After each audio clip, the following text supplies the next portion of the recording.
నేను అనుష ఏదో ఫోటో పెట్టుకుంటే ఏంటి పోలీస్ స్టేషన్ లో దొరికిపోయావా, అర్ధరాత్రి పూట ఏ లారీ లాప్తో దొరికిపోయావా అని చెప్పి అడిగాడండి మమ్మల్ని. నేను 100% డిటాచ్ చేశాను. అవును మీ భారతీయ గారు మమ్మల్ని పంపించారు అని చెప్పి, ఆవిడే మా గ్యాంగ్ లీడర్ అని చెప్పి. మరి అట్లా అన్నప్పుడు మరి తిరిగి డిటాచ్ చేయకుండా పిచ్చి కూర్చొని ఏడుస్తా కూర్చోవాలి ఏంటి? పిచ్చిగా పెంచి పోషించారండి ఇలాంటి వాళ్ళందరినీ. బోరుగడ్డ అనిల్ని, లేకపోతే ద్వారంపూడి చంద్రశేఖర్ని, లేకపోతే అంటే వర రవీంద్ర రెడ్డి లాంటి వాళ్ళు, ఇంక ఇట్లా చాలా మంది ఉన్నారు. వల్లభనేని వంశీ ఎవరండి, కొడాలి నాని ఎవరండి, రోజా ఎవరండి. రోజా ఎలాంటి మాటలు మాట్లాడిందండి చిరంజీవి గారి ఫ్యామిలీ గురించి, పవన్ కళ్యాణ్ గారి ఫ్యామిలీ గురించి? అసలు చిరంజీవి ఏ రోజైనా, ఆయన అంతకుముందు పాలిటిక్స్ లో ఉన్నప్పుడైనా ఏ రోజైనా ఎవరినైనా ఆయన తోటి హీరోయిన్లు కానీ కళాకారులు కానీ ఒక్క మాట మాట్లాడారు? పోనీ కనీసం అనుకున్నాం పవన్ కళ్యాణ్ గారు కొంచెం అగ్రెసివ్ ఏదో ఒకటి మాట్లాడతారని. చిరంజీవి గారు ఒక్కరోజు మాట్లాడారండి. మరి ఆయన గురించి అంత చీప్ గా వాళ్ళ పిల్లలు కూడా లాగి క్యారెక్టర్ అసోసియేషన్ చేసింది ఈ బ్యాచ్ కదా? శ్రీరెడ్డిని కూర్చోపెట్టి ముందు నుంచోపెట్టి వెనకాల రామ్ గోపాల్ వర్మ ఉండి నాటకాలు ఆడిచ్చి బూతులు మాట్లాడిచ్చింది ఈ బ్యాచ్ కదా? శ్రీరెడ్డి మొన్నటి దాకా ఎలక్షన్ రిజల్ట్స్ దాకా ఎలాంటి వీడియోలు పెట్టిందండి? అసలు అందరినీ ఎవరిని, శర్మిలారెడ్డి గారితో సహా పవన్ కళ్యాణ్ గారిని, చంద్రబాబు నాయుడు గారిని, ఆఖరికి మమ్మల్ని కూడా వదల మా పేర్లు కూడా తీసుకుని చాలా అసహ్యంగా దరిద్రంగా పెట్టింది బూతులు. మరి అప్పుడు ఎందుకంటే ఎంకరేజ్ చేస్తే టపట్లు కొట్టే వెనకాల ఉండి మరి అమ్మాయిని ఎందుకు మొహం పళ్ళు రాళ్ళ కొట్టలేదు? మరి అదేంటి జగన్ గారు ఏంటి మరి అదే గొడవ మరి నాకు అర్థం కావట్లేదు. అంటే మీ దాకా వస్తే ఈ రోజు మీకు నొప్పి తెలుస్తుంది, అదే మీ దాకా రాకపోతే ఇట్లాగే మాట్లాడతారు.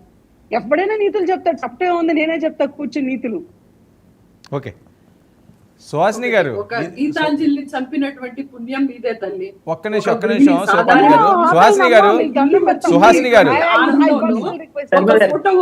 ఇటు వెళ్తుందండి ఇది పరిస్థితి చూసారా? డైరెక్ట్ గా గాయత్రి తన అనుభవాలు చెప్తున్నారు. ఎవరో బయట వాళ్ళు కాదు, థర్డ్ పర్సన్ కాదు, లైవ్ లో కూర్చుండి ఒక స్పోక్స్ పర్సన్ చెప్తున్న ఆవేదన, ఎలాంటి పోస్టులు పెట్టారో ఏం చేశారో అని. అదేనండి, అదే ఐటీడీపీ అనేటువంటిది ఏ రకంగా మాట్లాడుకుందాం. ఇద్దరు చిన్న బిడ్డల తల్లిని చంపింది టీడీపీ పార్టీ. సుజాత గారు మీకు నేను ఇస్తున్నాను కదా అవకాశం, వేరే మాట్లాడుతున్నప్పుడు మీరు క్రాస్ టాక్ చేయకండి. సుహాసిని గారికి ఇవ్వండి, పక్కన పెట్టుకొని మీరు నీతి కథలు సుహాసిని గారు రెస్పాండ్. వర్మ గారు, ఇప్పుడు ఎలా ఉందంటే 5 సంవత్సరాలు మంచి మెజారిటీ ఇచ్చారండి వైసీపీ. చాలా దుర్వినియోగం చేసిన మాట వాస్తవం. అసెంబ్లీ సాక్షిగా అసెంబ్లీ అంతా ఇప్పుడు అసెంబ్లీ ఏ విధంగా జరుగుతోంది, 2019 ముందు అసెంబ్లీ ఏ విధంగా జరిగింది, 2019 నుంచి 2024 వరకు అసెంబ్లీ మర్యాద ఏ విధంగా జరిగింది, అది చిన్న కామన్ సెన్స్. ఎవరైనా సరే ఆ అసెంబ్లీలో స్క్రీన్ వేసి ఏంటి గతంలో ఏదో పాటలు, ఆ డాన్సులు, జయము జయము చంద్రన్న అని అక్కడ వేసుకుని వెకిల్ నవ్వులు నవ్వుతూ, అసలు what is assembly meant for అండి? వీళ్ళందరూ ఎంతసేపు వేళ్లు పెట్టుకుని ఏం చేస్తున్నావు నువ్వు, అలా చేస్తున్నావు, ఇలా చేస్తున్నావు, నువ్వు కూర్చో. అసలు ఆ మాటలు అవి అండి క్రాస్డ్ ఇట్స్ లిమిట్స్.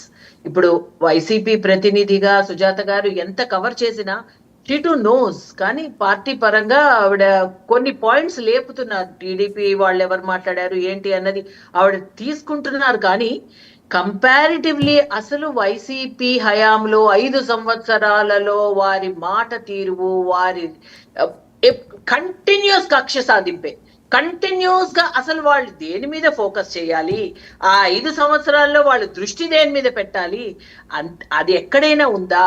ఎక్కడా లేదండి. ఒకటి, మోసం చేస్తే 10 మందిని చేస్తాము, లేకపోతే 100 మందిని, లేకపోతే ఓకే వీళ్ళు దుష్ప్రచారం చేశారే అనుకోండి. ఏ నూక్ అండ్ కార్నర్ అండి, మొత్తం త్రూ అవుట్ ఆంధ్రప్రదేశ్ వారి వల్ల ఎఫెక్ట్ అవ్వని మనిషి లేడు. ఆడ కాదు, చిన్నపిల్లలు కాదు, గృహిణులు కాదు, అంటే వాళ్ళలో ఎటువంటి ఇప్పుడు ఒకటండి ప్రచారము అన్నది, ప్రచారం ఎంతవరకు జనాన్ని కాదండి. ఇప్పుడు ఒకటి సుహాసిని గారు ఓకే అవన్నీ చూసాం కాదండి, సుహాసిని గారు అవన్నీ చూసారు కాబట్టి, లేకపోతే అవన్నీ నిజం అనుకున్నారో ఏం జరిగిందో ప్రజలైతే మీకు పెద్ద మ్యాండేటరీ ఇచ్చారు, ఎందుకు ఇప్పుడు కూడా అవి జరుగుతున్నాయి? చేత కావటం లేదా అని అడుగుతున్నారండి. కూటమి ప్రభుత్వానికి చేత కావటం లేదా అంటున్నారు. ఒకటి సుహాసిని గారు 2014 నుంచి 2019 వరకు జగన్మోహన్ రెడ్డి గారిని అసెంబ్లీలో బోండా ఉమా గారు ఎరా రే అని మాట్లాడింది మీకు వినపడలేదా మేడం? చెప్పండి. బోండా ఉమా గారు అసెంబ్లీలో, చింతమనేని గారు అసెంబ్లీలో జగన్మోహన్ రెడ్డి గారిని ఎరా రే నీ అంతు చూస్తామని మాట్లాడింది మీకు వినపడలేదా? లేకపోతే ఆ రోజు మీరు పారాసైట్ గా టీడీపీ మీద బతుకుతున్నారా, లేకపోతే మీకు ఆ రోజు ఆ మాట వినపడలేదా? ఓకే. మీ బీజేపీ ఎమ్మెల్యే అంటే చంద్రబాబు కాదండి. అందచందాల గురించి ఆహా సోమరి బాబు గారు లా ఉన్నారని చెప్పింది మీకు వినపడలేదా? ఓకే. ఎందుకు అసెంబ్లీకి వచ్చేది? సరే ఓకే సుజాత గారు వాళ్ళు మాట్లాడినవ్వండి. మీరు పాయింట్ రైజ్ చేసాక మీరు కంటిన్యూ చేస్తానంటే టైం సరిపోతుంది. బోండా ఉమా గారు ఓకే. మాట్లాడలేదా జగన్మోహన్ రెడ్డి గారి బోండా గురించి? ఉమా గారు మాట్లాడింది జగన్మోహన్ రెడ్డి గారి మీద, కొడాలి నాని మీద. సుజాత గారు వినండి, మీరు బోండా ఒక నిమిషం. సుజాత గారు సరే వెయిట్ సుజాత గారు మీరు కంటిన్యూ చేయకండి. మీరు పాయింట్ చెప్పి మీరు ఆగండి. మీకు సమయం ఇస్తున్నాను కదా, మీరు కంటిన్యూగా కామెంటరీ చేస్తే అవదు. నేను చెప్పినట్టు చేయండి, మీరు Please, sir. 1 to 1 పెట్టేయండి, ఆవిడతో అయిపోద్ది. చెప్పండి. సుహాసిని గారు ఆవిడ మాట్లాడిన వదిలే గానీ 1 to 1 కంటిన్యూ చేసుకోండి ఇంకో గంట. సుహాసిని గారు మీరు వెయిట్ చేయాలి. శివపార్తి గారు మాట్లాడండి.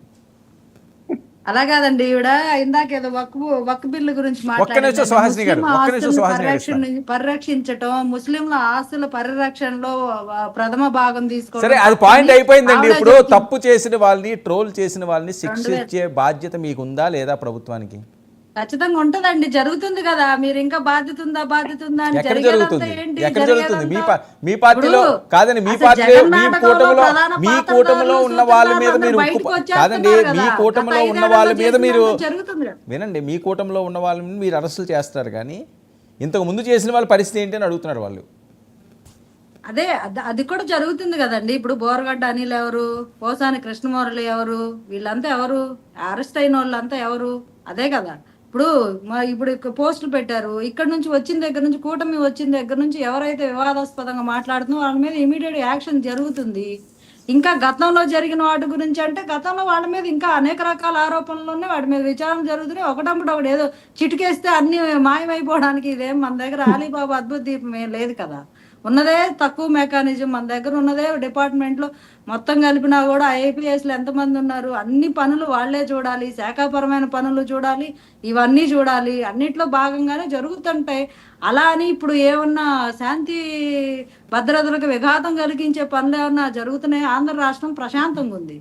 ప్రశాంతంగా ఉన్న దానిలో వీళ్ళు వచ్చి మధ్యలో సోషల్ మీడియాలోనో లేకపోతే గ్రౌండ్ లోనో ఏదో చేద్దామని చెప్పి గాల్లో కత్తులు ఆడిస్తున్నారు. కాదండి తీసుకెళ్ళి లోపల శివపార్తి గారు, ప్రశాంతంగా ఉందా? దాంతో పాటు సస్యశ్యామలంగా కూడా ఉందా? ఖచ్చితంగా సస్యశ్యామలంగా ఉంది, అభివృద్ధి బాటలో నడుస్తుంది, అభివృద్ధి పనులు జరుగుతున్నాయి, కంపెనీలు వస్తున్నాయి, అన్ని బాగానే ఉన్నాయి కదా. వాళ్ళ వైసీపీ సస్యశ్యామలం కాదులేండి, సస్యశ్యామలంగానే ఉంది. ఓకే, సస్యశ్యామలం అయితే లేదు, ఖచ్చితంగా ఉండదు. సుహాసిని గారు వెళ్ళి తెలుగు నేర్చుకో.